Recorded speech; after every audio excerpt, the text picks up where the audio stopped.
Break के बाद स्वागत है आपका। अब रुक करेंगे छत्तीसगढ़ की ओर और इस वक्त की बड़ी और अहम जानकारी रायपुर से सामने आ रही है। पीसीसी चीफ दीपक बैज का बड़ा बयान। मोदी सरकार मणिपुर पर चर्चा करने से भाग रही है। ये दीपक बैज के द्वारा केंद्र सरकार पर हमला बोला गया है। राहुल के मसले पर सच्चाई की जीत हुई है, ये भी उनके द्वारा कहा गया है। संसद में अविश्वास प्रस्ताव पर चर्चा होगी।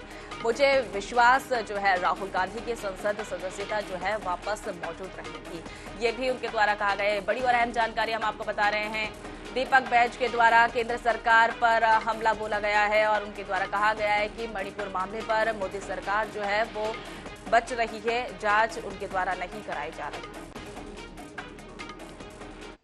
है। हम लोग मणिपुर इशू को लेकर राज्यसभा और लोकसभा दोनों सदन में हम लोग लगातार प्रधानमंत्री से जवाब मांगने को लेकर हम लोग लगातार आवाज उठा रहे हैं, लेकिन सरकार नहीं चाहती कि मणिपुर पे चर्चा करें। अब अगली और बड़ी खबर रायपुर से सामने आ रही है। राज्यसभा सांसद फूलो देवी नेताम का बयान सामने आया है। मणिपुर में हालात बदतर बताए जा रहे हैं। फूलो देवी के द्वारा ये कहा गया है कि मणिपुर के हालात जो है वो बद से बदतर हो रहे हैं और बीजेपी गठबंधन सरकार पूरी तरीके से फेल उनके द्वारा बताई गई है। विपक्ष की मांग जो है मणिपुर पर चर्चा होना चाहिए, ये भी उनके द्वारा कहा गया है। विपक्ष के द्वारा मणिपुर मामले को लेकर चर्चा की जानी चाहिए, ये बड़ी और अहम जानकारी हम आपको बता रहे हैं। फूलो देवी के द्वारा कहा गया है कि मणिपुर मामले पर चर्चा की जानी चाहिए। बीजेपी गठबंधन सरकार जो है वो पूरी तरीके से फेल है, ये बड़ी और अहम जानकारी आपको बता रहे हैं। राज्यसभा सांसद फूलो देवी नेताम का बयान सामने आया है और उनके द्वारा मणिपुर हालात पे कहा गया है कि मणिपुर के हालात जो है वो बद से बदतर हो रहे हैं। बीजेपी गठबंधन सरकार जो है पूरी तरीके से फेल है, ये भी फूलो देवी के द्वारा कहा गया है। ये बड़ी और अहम जानकारी हम आपको बता रहे हैं रायपुर से सामने आ रही है। राज्यसभा सांसद फूलो देवी नेताम का बयान सामने आया है। उनके द्वारा कहा गया है कि बीजेपी गठबंधन सरकार जो है पूरी तरीके से फेल बताई उनके द्वारा और विपक्ष की मांग पर मणिपुर पर चर्चा होनी चाहिए, ये भी उनके द्वारा कहा गया है। ये बड़ी और अहम जानकारी आपको बता रहे हैं रायपुर से सामने आ रही है।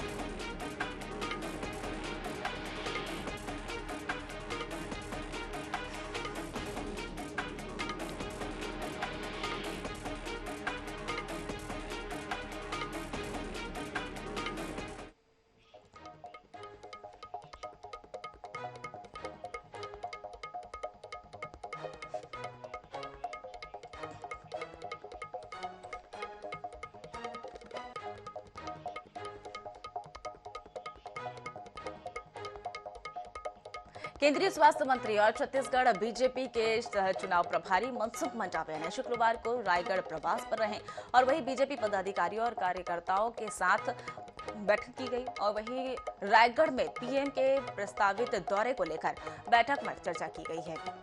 पीएम का दौरा 17 से 22 अगस्त के बीच प्रस्तावित किया गया है। केंद्रीय मंत्री मनसुख मंडाविया ने बैठक के बाद प्रेस कॉन्फ्रेंस में केंद्र सरकार की उपलब्धियां बताते हुए राज्य सरकार पर जमकर निशाना साधा। उन्होंने कहा कि कांग्रेस ने 10 लाख लोगों को बेरोजगारी भत्ता देने के वादा किया था, लेकिन सरकार आने के बाद कांग्रेस भूल गई है। हम किसान सम्मान निधि देना चाहते हैं, लेकिन छत्तीसगढ़ में 6 लाख किसानों के नाम पर वहां पर उनके द्वारा उपलब्ध नहीं कराया गया है।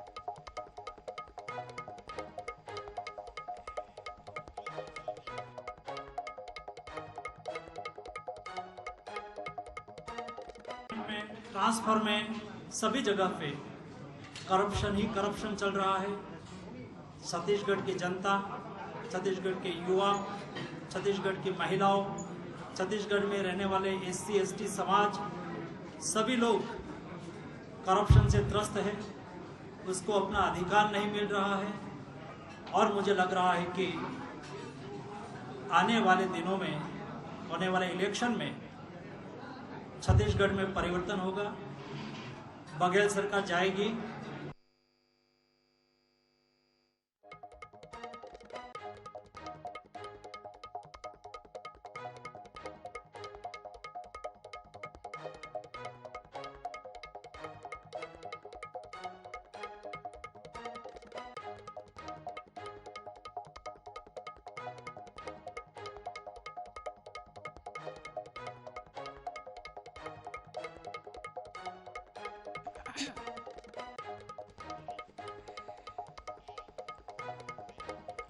रायपुर नगर निगम में सत्ता पक्ष और विपक्ष एक बार फिर से आमने सामने हैं। शहर सरकार में सत्तासीन कांग्रेस अपनी उपलब्धियों को बताने के लिए यात्रा भी निकाल रही है और वहीं महापौर का दावा है कि सरकार की शहर की तब्दील जो है तस्वीर और तकदीर हमने बदल दी है। वहीं दूसरी तरफ विपक्ष पोल खोल अभियान की शुरुआत कर रही है और इस अभियान के माध्यम से वह नगर निगम के गुणवत्ताहीन कार्य, गंभीर और लापरवाही और आमजन की समस्याओं को उजागर करेगा। अभियान का आगाज शनिवार को जयस्तंभ चौक से होगा, जिसे विपक्ष रोजाना अलग अलग वार्डों के क्षेत्रों से लेकर पहुंचेगा और वहां पर अभियान 10 अगस्त तक चलेगा। आपको बता दें कि 11 अगस्त को नगर निगम की सामान्य सभा है, जिसमें विपक्ष सत्ता पक्ष को घेरने के लिए वहां पर प्रयासरत रहेगा और इसी मामले पर महापौर एजाज डेवर ने कहा कि विपक्ष के पास कोई मुद्दा नहीं है, हम प्रगति यात्रा के माध्यम से जन जन तक सरकार की बातों को पहुंचा रहे हैं। महापौर के द्वारा नगर निगम के माध्यम से एक भी ऐसी उपलब्धि उनके 3.5 वर्ष के कार्यकाल में नहीं प्राप्त हुई है। इसके बावजूद वो किस हिसाब से प्रगति यात्रा निकाल रहे हैं, यह हमारी समझ से परे है। केंद्र की जो सरकार है वो करोड़ों रुपए नगर निगम को दे रही है, वही कार्य रायपुर शहर में हो रहे हैं, वो भी गुणवत्ताहीन हो रहे हैं, स्तरहीन कार्य हो रहे हैं। सत्ता पक्ष को सिर्फ मॉनिटरिंग करना है, वो भी वो नहीं कर पा रहे हैं और करोड़ों रुपए हैं वो भ्रष्टाचार की भेंट में चढ़ जा रहे हैं। पहले तो अपनी पोल खोल ले उन लोग, क्या मेरे वार्ड में काम हो रहा है, सबके वार्ड में काम हो रहा है, अपना पहले पोल खोल ले। सबसे बड़ी बात तो ये है कि जो पोल खोल अभियान है, इनको पता है कि नगर निगम जो काम कर रही है, नगर निगम के द्वारा जो काम किए जा रहे हैं, स्वाभाविक है क्रिया की कोई प्रतिक्रिया होगी। प्रगति यात्रा बहुत सफल उस पर चल रही है, सब लोग उसमें जुड़ रहे हैं, लोगों के उसमें काम हो रहे हैं, तो स्वाभाविक है इसमें लोग तो जब कोई क्रिया करेगा तो उसकी प्रतिक्रिया तो होगी।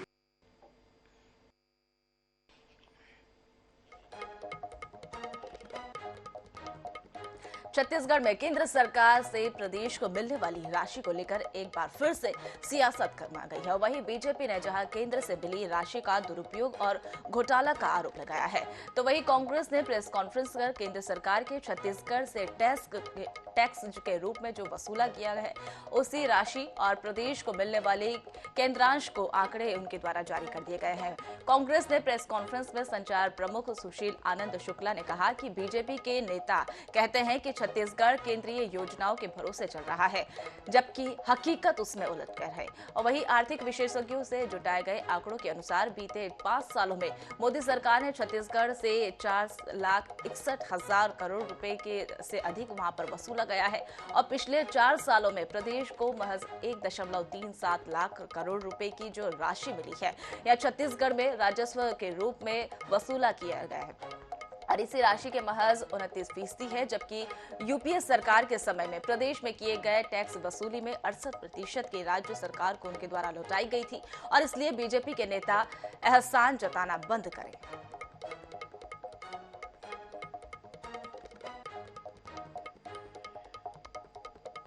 भारतीय जनता पार्टी के नेता छत्तीसगढ़ की जनता पे एहसान जताना बंद कर दें कि छत्तीसगढ़ की सरकार, छत्तीसगढ़ की जनता केंद्र के रहमो कदम पे चल रही है। हकीकत यह है कि केंद्र सरकार ने पिछले 4.25 साल में छत्तीसगढ़ से 4,61,908 करोड़ रुपए वसूला है। बदले में हमको 1,92,190 करोड़ रुपए मिलना था, उसमें से भी 55,000 करोड़ रुपए आज तक नहीं दिया है। 1,37,190 करोड़ रुपए दिया है। केंद्र सरकार जो हमसे लेता है उसका मात्र 29% हमें देता है, 70% खुद रखता है। छत्तीसगढ़ की सत्ता में काबिज होने के लिए बीजेपी हर दिन नई रणनीति पर काम कर रही है और बीजेपी ने ऐसी सीटों पर विशेष फोकस किया जहां पिछली बार उसे कम अंतर पर हार का सामना करना पड़ा, लेकिन इसको लेकर दावों और चुनौतियों का दौर जो है अब शुरू हो गया है। देखिए हमारी खास रिपोर्ट।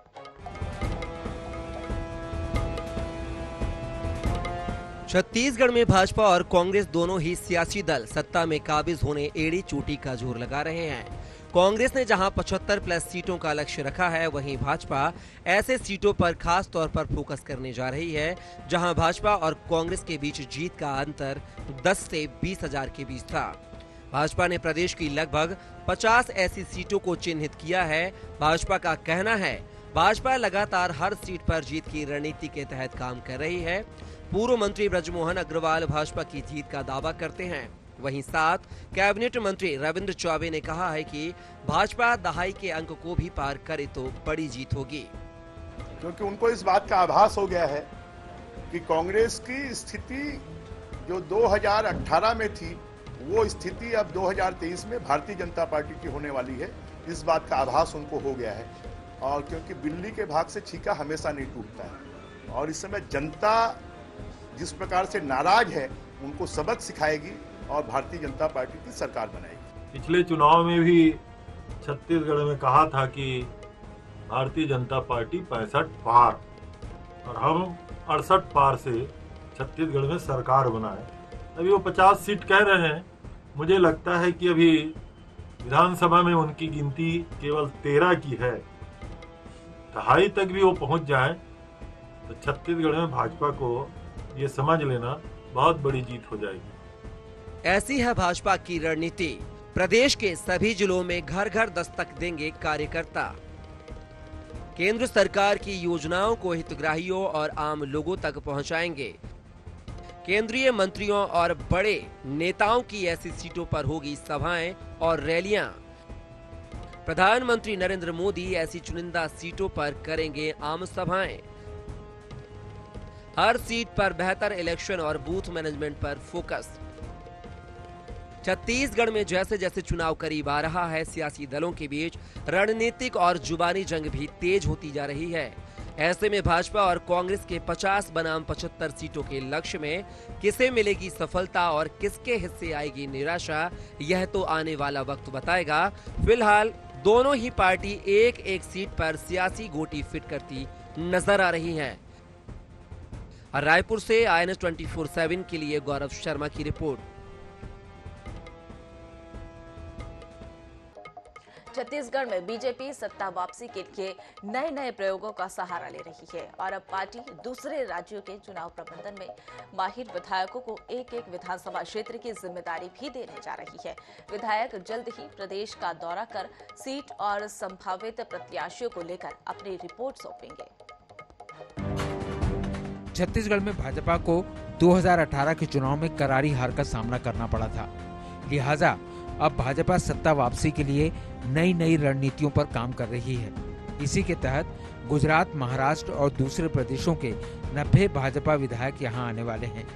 ये सभी 90 विधानसभा सीटों की समीक्षा करेंगे। इसके अलावा सीटों का प्रबंधन इन्हीं के हाथों में होगा।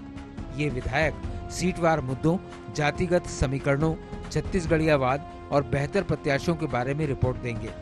हालांकि यहाँ की परिस्थिति से अनजान विधायक कैसे ये काम करेंगे, इसे लेकर सवाल उठ रहे हैं। इसके जवाब में पूर्व मंत्री ब्रजमोहन अग्रवाल का कहना है कि राजनीति में जो माहिर लोग होते हैं उनको विभिन्न राज्यों में पार्टी भेजती रही है। अभी कांग्रेस की आप स्क्रीनिंग कमेटी देखेंगे तो उसमें 90% लोग प्रदेश के बाहर के हैं।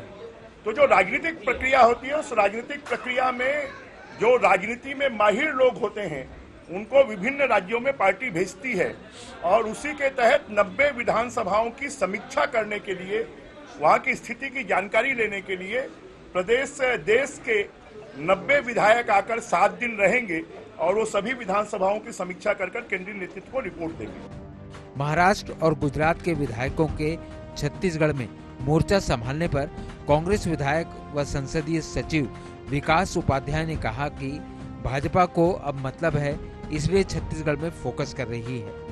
लेकिन छत्तीसगढ़ के मुख्यमंत्री भूपेश बघेल की लोकप्रियता के आगे टिक नहीं पा रहे हैं। भारतीय जनता पार्टी के नेताओं को जनता की सूझ रही है। छत्तीसगढ़ के बारे में समझ में आ रहा है, इसके पहले छत्तीसगढ़ के बारे में समझ नहीं आया था।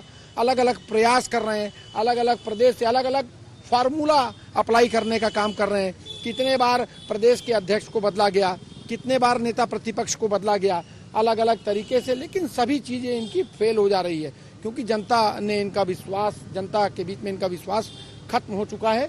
इनके पूरे आला नेता इस बात को जान चुके हैं, दिल्ली के तमाम नेता इस बात को जान चुके हैं कि छत्तीसगढ़ का कोई भी नेता, अब उसकी क्रेडिबिलिटी छत्तीसगढ़ में नहीं बची है, इसलिए अलग अलग एक्सपेरिमेंट कर रहे हैं। गुजरात, महाराष्ट्र के विधायक तकरीबन सभी सीटों पर 20 अगस्त तक आ जाएंगे। अब देखने वाली बात ये होगी कि बीजेपी का यह प्रयोग धरातल पर कितना असरदार साबित होता है। रायपुर से INS 24/7 के लिए स्वप्निल गौरखेड़े की रिपोर्ट। तो फिलहाल सुबह सवेरे में मेरे साथ इतना ही। आप देखते रहिए INS 24/7। नमस्कार।